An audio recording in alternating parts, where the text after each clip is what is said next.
Hello, it's Eamon here in the west of Ireland with the SDX and the copy of Power Slave on vinyl. That must mean that it's time for another Iron Maiden guitar tutorial, if you dare.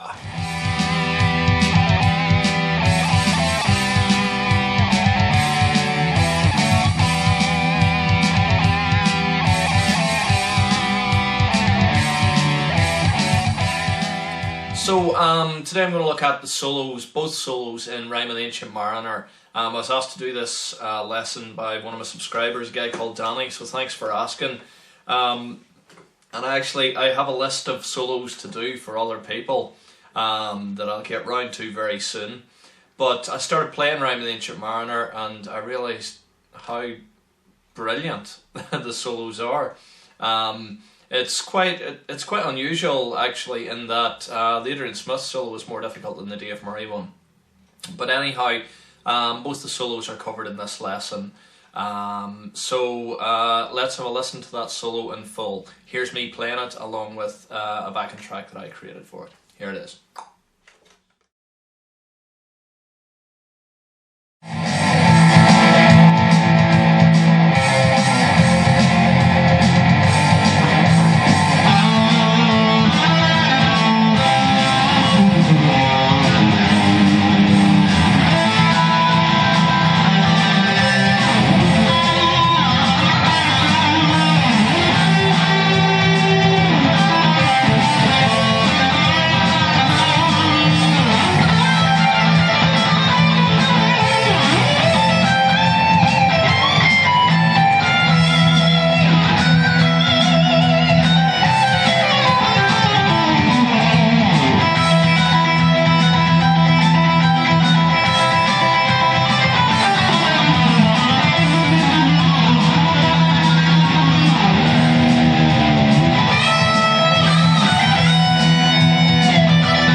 So the Rime of the Ancient Mariner then, one of Maiden's longest songs from the early part of their career, and it really is one of the highlights of the Power Slave album, although if you're watching this video there's no need for me to tell you that.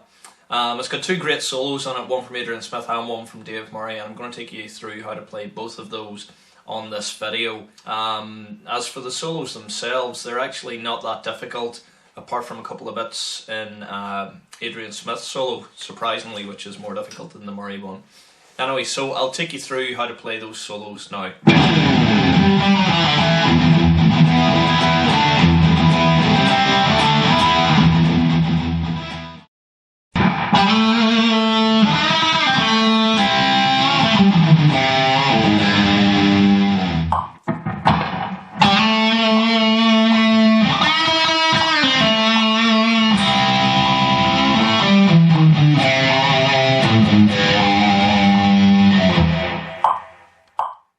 Part 2 then features the little high string chords that he picks, and a couple of little runs.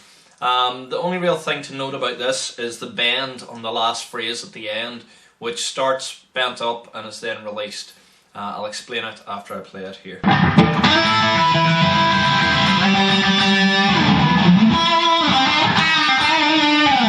It's that last part there.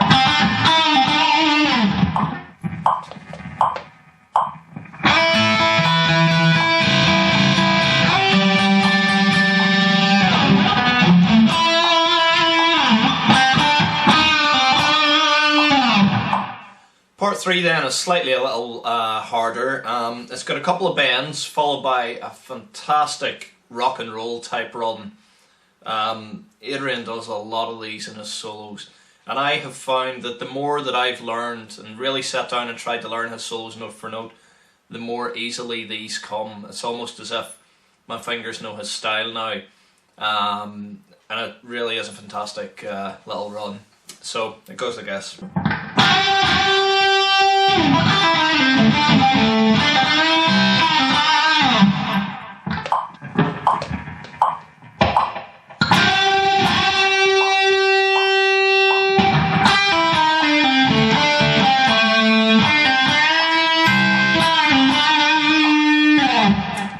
Okay, part 4 then. This is the difficult part of the solo. I've actually looked up some tabs. Sometimes I'll look up tabs online just to kind of give me a starting point, although usually I get it by ear.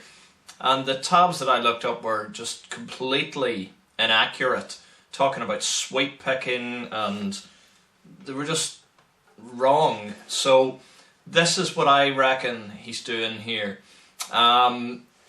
He starts on the 10th fret,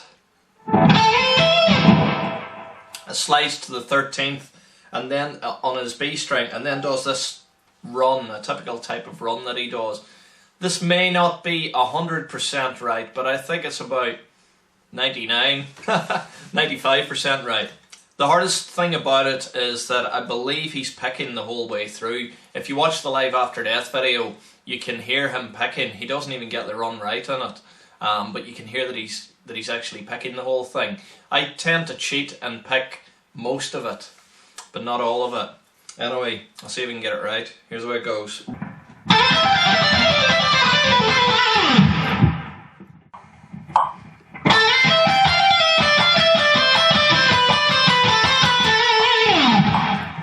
Yeah, it really is a tough run with all your fingers piled on top of each other. I find that if I try to play it too much, it kind of just melts my fingers and my head, and I have to walk away from it for 10-15 minutes and come back to it.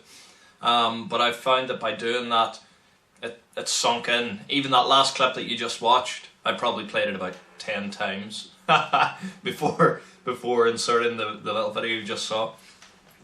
Anyway, that's the real nut cruncher there. Get that part right and the rest of the solo's a breeze. And finally then, the last part of the Adrian Smith solo just has a run that goes like this.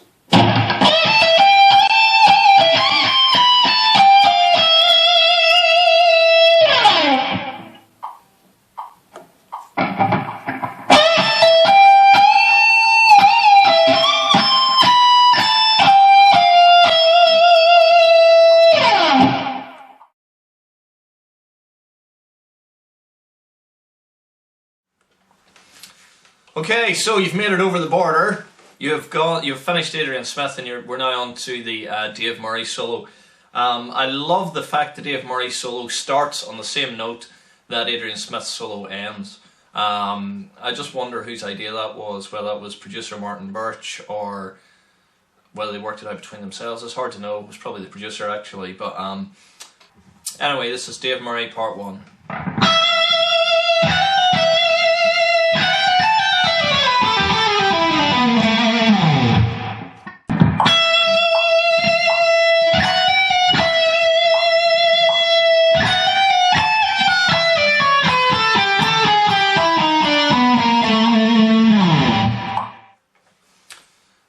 Part 2 then is Dave picking up and down his high E string with a couple of runs down to his G string, and it's fairly straightforward. It goes like this.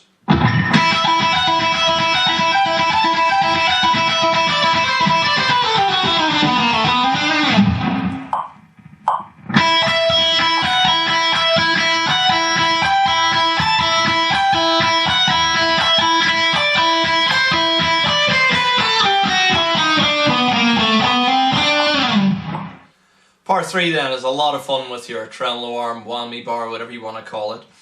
You start off on your 7th fret, hammering onto your 9th, just on your B string, with a couple of depressions, followed by a low E depression and a little Dave Murray widdly widdly part at the end. It goes like this.